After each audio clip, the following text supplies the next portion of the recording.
చివరికి చంద్రబాబు నాయుడు గారు అంటే ఆంధ్రప్రదేశ్ రాష్ట్ర ప్రస్తుత ప్రభుత్వం హైయెస్ట్ సర్క్యులేటెడ్ పేపర్ అని చెప్పుకునేటువంటి ఈనాడు పేపరు,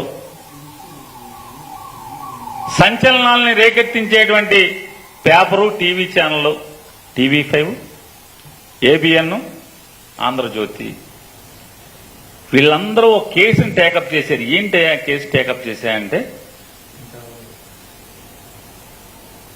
ఒక ఆడకూతురు గురించి నోటితో చెప్పకూడనటువంటి అభియోగాలు ఉన్నటువంటి అనేక కేసులు, లెక్కకి మిక్కిలి కేసులు ఉన్నటువంటి ఒక ఆడపడుచుని ఆవిడని ఒక ప్రధాన పాత్రగా పెట్టి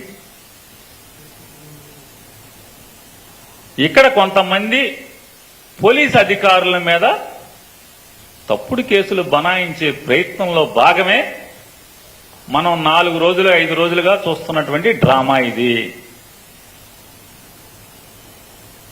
కొంతమంది ఐపీఎస్ అధికారుల మీద ఎఫ్ఐఆర్ దాఖలు చేయడం కోసం నడిపేటువంటి డ్రామానే చంద్రబాబు దగ్గర నుంచి, చంద్రబాబుతో మొదలై మళ్ళీ చంద్రబాబు దగ్గరే అంతం. ఆయనే గెలుతాడు. ఆయన ప్రేరణ తీసుకుని ఒకేసారి ఒకే రోజు ఈనాడు, ఆంధ్రజ్యోతిలో ఒకే రోజు పెద్ద పెద్ద వార్తలు అచ్చవుతాయి. 2014లో నామినేషన్ వేసి వెళ్ళిపోయినటువంటి ఒక ఆయన, 2014లో నామినేషన్, అసెంబ్లీకి నామినేషన్ వేసి వెళ్ళిపోయిన ఆయన మళ్ళీ ఏ రోజు పార్టీ గుమ్మం ఎక్కలేదు, పార్టీ ఏ రోజు మాట్లాడలేదు ఆయనతో. ఆయన మాకు అంటగడతారు. డైరెక్ట్ గా ఎందుకు మాట్లాడరు? అతనితోనే మాట్లాడుకోండి మీరు వెళ్ళి. వైఎస్ఆర్ కాంగ్రెస్ పార్టీకి ఏం సంబంధం? పోనీ ఈ ఇన్వెస్టిగేషను, ఈ కేసు, పూర్వాపరాలు జరిగింది ఎప్పుడు? ఎలక్షన్ కమిషన్ ఉండగా.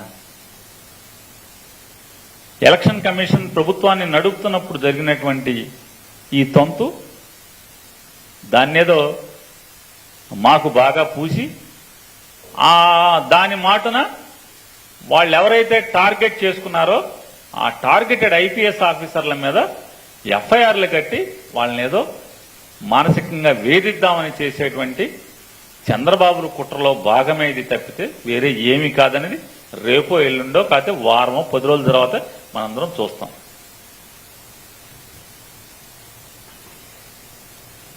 మొత్తం భారతదేశంలో, ఉత్తర భారతదేశంలో ఎన్ని రాష్ట్రాల్లో ఉంటే అన్ని రాష్ట్రాల్లో ఎఫ్ఐఆర్లు ఉన్నట్టుగా చూసుకోండి. మొన్న ఆడపడుచు మీద అన్ని కేసులు ఉన్నాయి. అన్ని ఏం కేసులు చెప్పకూడదు మనం ఆడపిల్లల గురించి. వీళ్ళు అంటే ఈనాడు జ్యోతి ఆడపడుచుని అడ్డం పెట్టి ఆవిడని తీసుకొచ్చి ఆవిడని అడ్డం పెట్టి కొంతమంది ఐపీఎస్ని ముద్దాయిలు చేయాలని చేసుకోండి.